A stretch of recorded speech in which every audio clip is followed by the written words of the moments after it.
Salve, salve família, aqui quem fala é o Lutz do canal Cortes Podcast e no meu primeiro mês monetizado eu já fiz $3.000 só seguindo o que esse cara fala no curso dele. Então se você quer ganhar dinheiro com internet e YouTube sem nem precisar aparecer, confere o primeiro link na descrição. Voltando a falar da prótese, né? Eu utilizei durante 3 anos a minha prótese e depois caiu em desuso por uma série de situações. Como eu falei, eu sou desarticulado. É como pegar lá a coxa do frango assado e tirar bem na junção. Não sobrou nada. Automaticamente eu não consigo utilizar uma prótese por sucção, que é aquela que encaixa e tira ali o ar, fica no vácuo. A minha é um cinturão ao redor do abdômen. E eu tenho que controlar 2 grandes articulações, que é a articulação quadril e a articulação joelho com o pé rígido. Então é um jogo de quadril.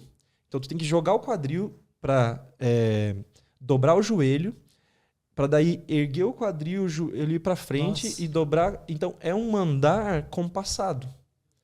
Que, esportivamente falando, não me ajuda em nada, na verdade só atrapalha, não é efetivo. E a prótese que eu utilizei, quando sentado, ela me deixava torto.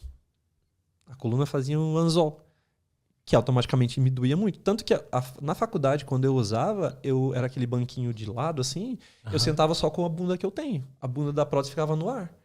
Porque se eu colocasse ela no banquinho, além de morder todas as minhas calças, porque ela ficava abrindo e fechando, as calças todas rasgadas na bunda. Não era moda, matava. E, além disso, ainda me deixava torto. Por que eu usei ela esse tempo? Porque eu trabalhei, meu primeiro emprego formal foi num frigorífico da Sadia, na época. Lá dentro do abatedouro, mexendo com corte de frango ou mexendo com caixa. E eu precisava das mãos livres. Trabalhei durante muito tempo fechando caixa. Então, e como as muletas, quando eu precisava carregar uma coisa para lá ou me apoiar, ela me atrapalhava um pouco. Entendi. Então a prótese, nesse contexto, me foi efetiva, enquanto eu estudava e trabalhava. E eu andava de ônibus.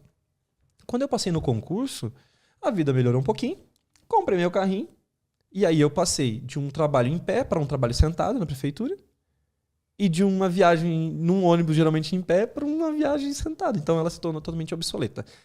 Aliado a tudo isso, eu ganhei aquela prótese do SUS na época e já era uma prótese intermediária, em termos de qualidade.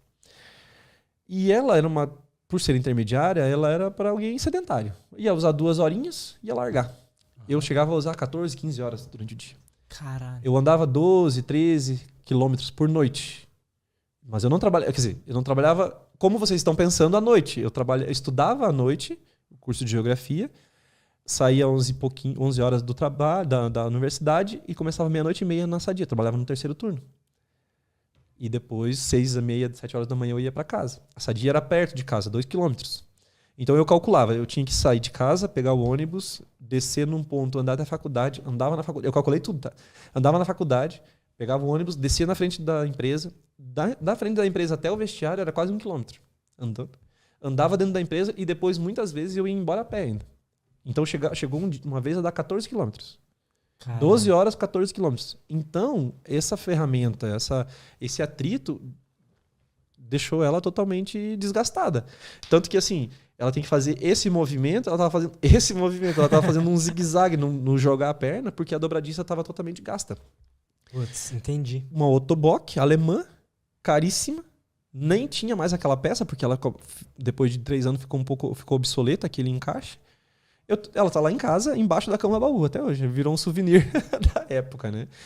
E aí, trabalhei enquanto concursado, como fiscal de tributos, impostos e taxas e IPTU e tal, sentado.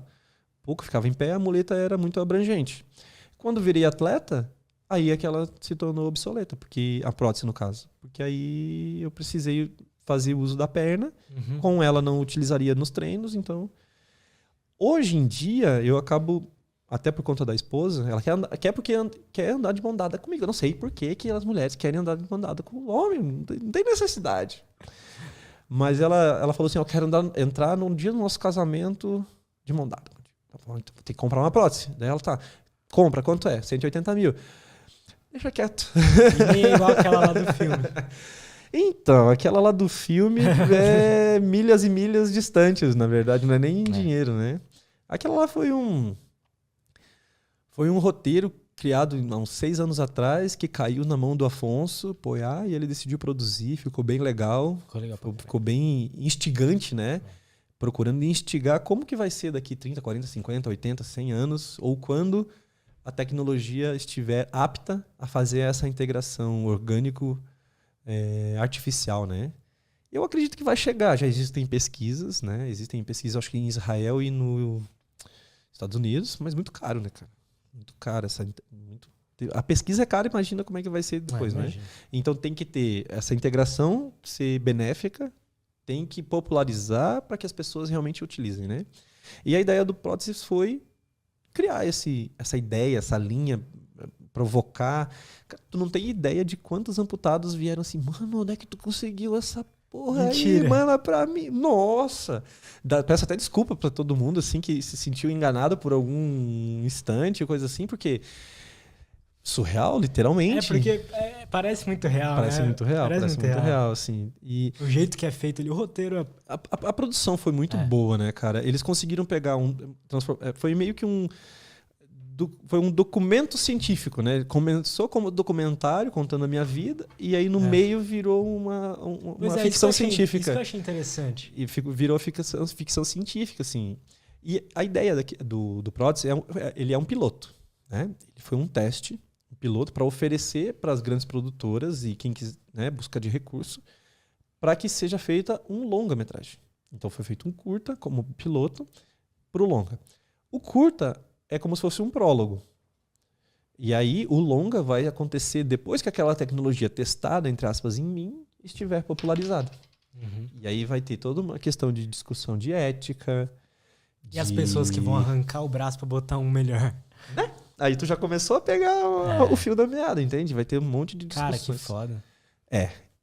Cara, se hoje em dia a gente já tem um monte de discussão de ética em relação a DNA, a doação de óvulo, de escolha de características e várias outras, né? A criação de mãe que tem bebê para salvar o outro filho da leucemia, mas e aí tortura o bebê. Blá, blá, blá. Então já temos isso aqui, né, cara? Inclusive no Naruhodô, que eu citei para vocês ali, tem um dos capítulos é a transhumanização. O quanto a gente está disposto a se machucar para melhorar o outro. A doação de rins, a doação de órgãos, mudança de sexo, mudança de botox e silicone, não sei o que, não sei o que. Até onde vai a ética? Até onde vai a ética do estudo do DNA? A escolha de características em óvulo? Hoje já é possível? Já é possível. Se quiser escolher se seu olho azul, vai nascer azul, cabelo louro, altura, tudo. E aí? Agora, tu imagina se hoje a gente já tem essas discussões, imagina daqui 20, 30 anos, quando as coisas se tornarem um pouco mais cientificamente evoluídas, modernas e aparelháveis, né?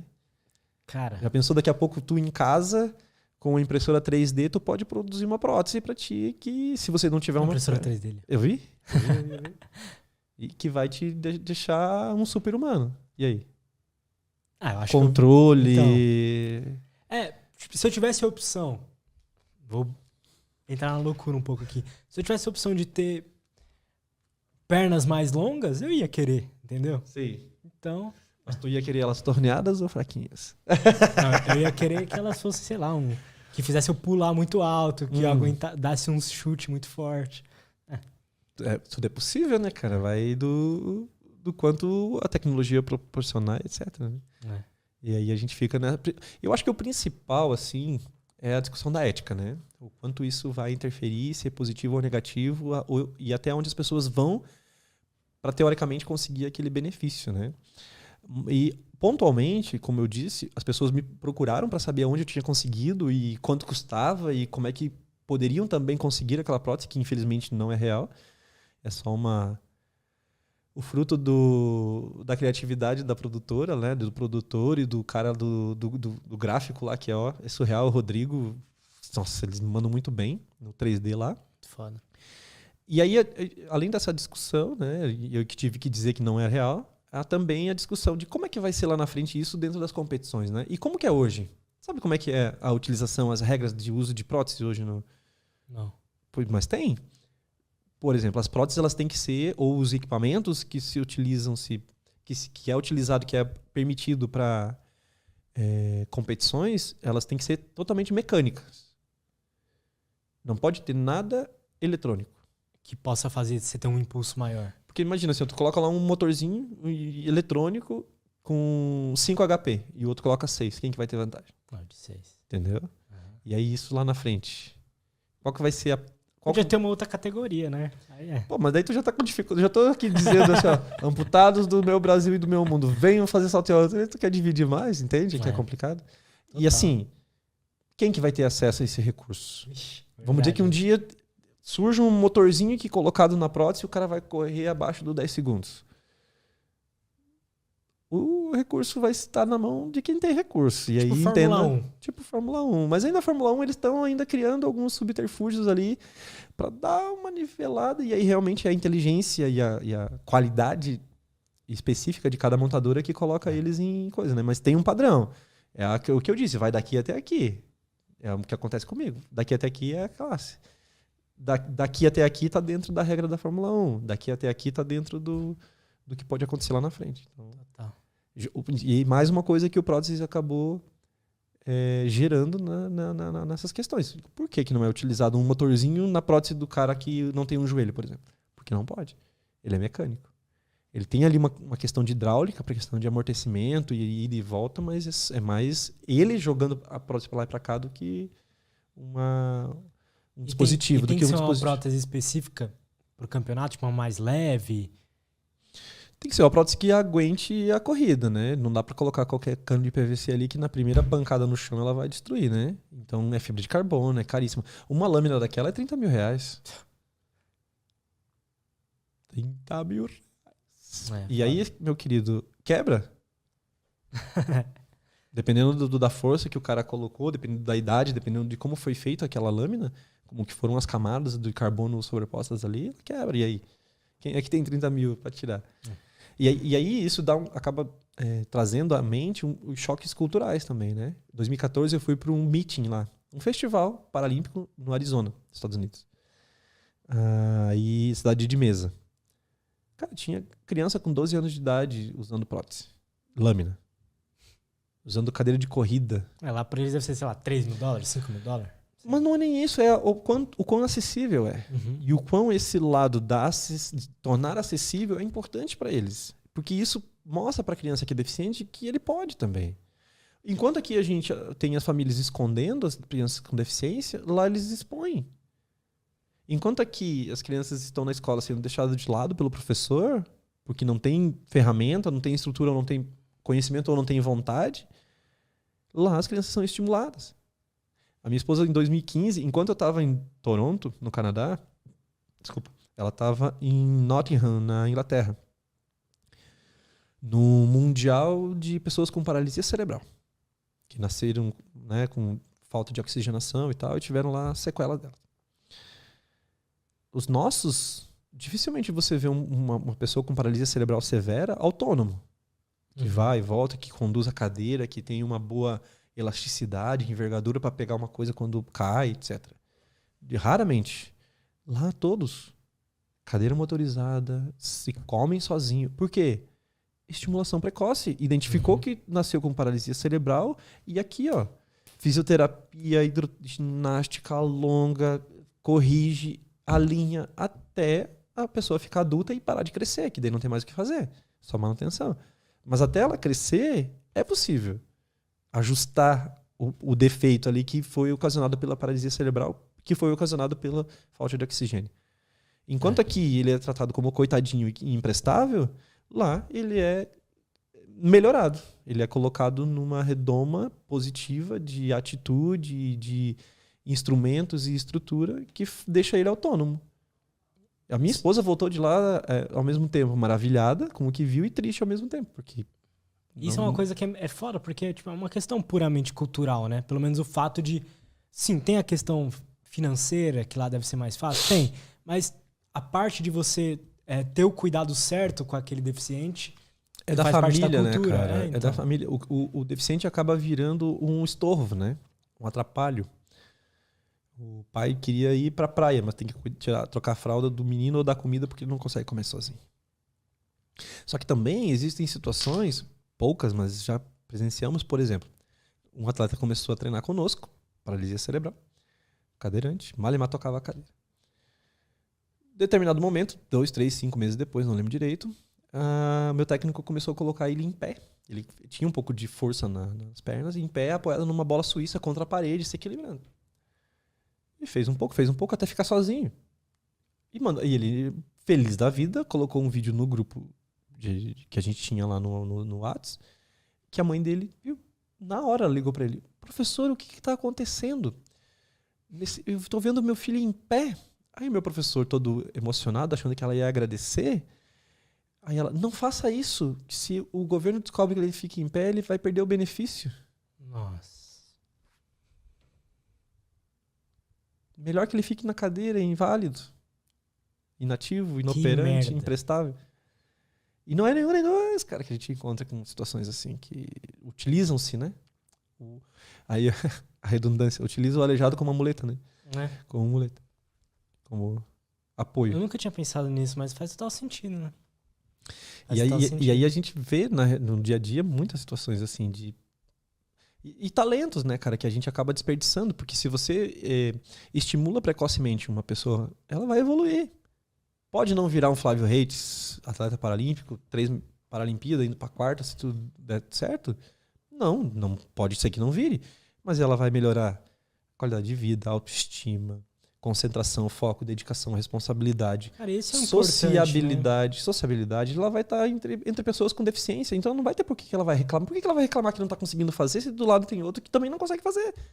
Ou por que ela vai reclamar que não consegue fazer perfeito se do outro lado tem outro que também não consegue? E talvez tenha mais dificuldade que ela. Hoje eu sou presidente de uma entidade lá, um clube esportivo, paradesportivo. A gente só auxilia no desenvolvimento de esportes, vinculado à Fundação de Esportes, a associações de moradores, entidades que conseguem nos auxiliar. Nós não conseguimos, por exemplo, verba de uma assistência social para auxiliar com aquisição de uniforme ou de viagens, porque nós não temos caráter assistencialista. O que é assistencialista? Deixar uma assistência social lá para conseguir renovar o passe livre, o benefício, receber lá do governo, uma psicóloga para ir lá se consultar uma vez por semana, alguém que vai fazer uma atividade direcionada de bordado, pintura, um fisioterapeuta que vai lá colocar um pezinho de um cotonetezinho na mão e vai ativar, um motorista para ir buscar aqui e ali. Isso é assistencialismo. Uma cadeira de rodas para doar. A gente não tem isso. Mas eu, enquanto presidente, meu técnico, enquanto alguém que precisa de atleta lá, ele precisa se preocupar se o atleta comeu, se a relação dele com a família tá boa, se ele tem uniforme, se ele tomou banho, se ele vai conseguir vir na pista, se tem dinheiro. Ou seja, a gente precisa saber se ele tá bem com a namorada, se tá bem então, vocês fazem o trabalho de todo mundo. A gente faz o trabalho, só que sem ter chancela, sem ter esse carimbo. A gente é mais assistencialista que isso, impossível, porque a gente apara todas as arestas para ter a pessoa com deficiência ali apta a ser trabalhada. Mas fazer o quê, né? A lei é a lei, né? E aí a gente vê muitos casos assim de... É incongruente, né, cara? Chega a ser burro. Mas aí já temos na burocracia o próprio nome diz, né? Então, infelizmente a gente fica à mercê de tudo isso. Burocracia aqui no Brasil a gente sofre, todo mundo sofre, né? Por causa do jeito que são as coisas. Sim, em qualquer lugar que tu vá, né? Qualquer lugar que tu vá.